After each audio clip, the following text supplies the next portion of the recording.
ये तो उन लोगों का अपना इंटरनल मामला है। जब चुनाव आता है तो यूनाइटेड होते हैं और जब चला जाता है तो डिवाइडेड होते हैं। कब तक वो साथ रहेंगे कब तक नहीं रहेंगे इसका कोई ठिकाना नहीं है, इसलिए कि उनका सिर्फ स्वार्थ का गठबंधन है। सत्ता के लिए उनके पीछे कोई जनता के हितों का कोई उद्देश्य नहीं है। नमस्कार, आप है न्यूज़ फॉर नेशन पर। मैं आपके साथ अभिजीत सिंह। यूपी के कृषि मंत्री सूर्य प्रताप शाही पटना पहुंचे और पटना एयरपोर्ट पर जब सवाल किया गया कि 2025 बिहार विधानसभा का चुनाव होना है, ऐसे में गठबंधन में घमासान देखने को मिल रहा है। सीएम फेस को लेकर अभी तक स्पष्ट नहीं किया गया है, जिसको लेकर बड़ा बयान देते हुए नजर आ रहे हैं। और क्या कुछ कर रहे हैं, पहले सुनिए उनकी बात। आज देश भर में ईडी के दफ्तर के सामने प्रदर्शन कर रही है कांग्रेस। देखिए, मनी लैंडिंग में कांग्रेस प्रूव हो गई है और उन्होंने बहुत बड़े तरीके से पैसे का गलत तरीके से ट्रांसफ़र अपने कांग्रेस पार्टी के अकाउंट से और अपने निजी कंपनियों को कराया। इस नाते जो है उसके लिए उत्तरदायी हैं और जो लोग दोषी हैं वो कानून के अनुसार उनके खिलाफ। बिहार में चुनाव है सर, कांग्रेस और आरजेडी में सीएम फेस को लेकर अभी तक कोई नतीजे सामने नहीं देखने को मिल रहे हैं, सर कैसे देखते हैं? अब ये तो उन लोगों का अपना इंटरनल मामला है। जब चुनाव आता है तो यूनाइटेड होते हैं और जब चला जाता है तो डिवाइडेड होते हैं।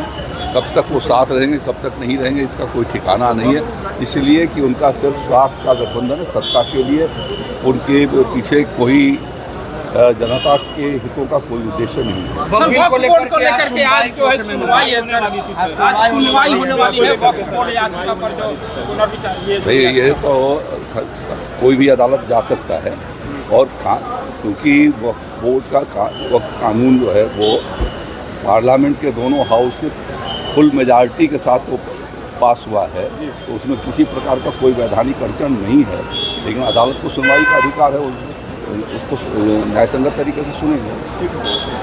आपने सुना यूपी के कृषि मंत्री सूर्य प्रताप शाही किस तरह से बिहार के चुनाव को लेकर बोलते हुए नजर आ रहे हैं और साफ तौर पर कर रहे हैं कि देखिए, ये गठबंधन है वो स्वार्थ का गठबंधन है। कब ये साथ आएंगे और कब ये डिवाइड हो जाएंगे किसी को नहीं मालूम है। लेकिन जिस तरह से बात करें, इन लोग हैं जो स्वार्थ की गठबंधन किए हुए हैं। लेकिन जिस तरह से नेशनल हेराल्ड मामले में कांग्रेस पर शिकंज कसा जा रहा, उसको लेकर लगातार कांग्रेस के नेताओं के द्वारा पूरे देश भर में प्रदर्शन किया जा रहा, उसको लेकर भी सूर्य प्रताप शाही हैं वो कांग्रेस को बरसते हुए नजर आ रहे हैं। और वहीं बात करें तो 2025 को देखते हुए तमाम राजनीतिक पार्टियां हैं वो बिहार में तैयारी कर रहे हैं। ऐसे में यूपी के जो कृषि मंत्री हैं वो बिहार पहुंचे हैं और बिहार आते ही विपक्ष पर बरसते हुए नजर आ रहे हैं। लेकिन जिस तरह से बात करें कि सीएम फेस को लेकर घमासान है वो महागठबंधन में, जहां कल नेता प्रतिपक्ष तेजस्वी यादव मल्लिकार्जुन खड़गे के आवास पर बैठक भी किए हैं और कल महागठबंधन की बैठक है वो होने वाली है। ऐसे में एनडीए के तमाम नेता हैं वो कहते हुए आ रहे हैं कि पहले उनकी गठबंधन के ही लोग हैं वो सीएम मानने के लिए तैयार नहीं है तो बिहार की जनता क्या मानेगी। लेकिन जिस तरह से सूर्य प्रताप शाही है वो कहते हुए जा रहे हैं कि इन लोगों का गठबंधन है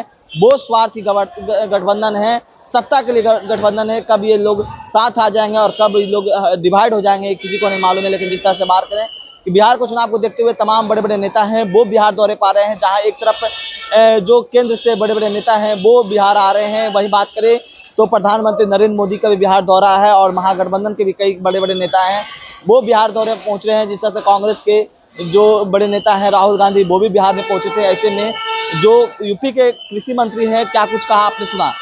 तमाम खबरें न्यूज़ पॉइंट के साथ। नमस्कार।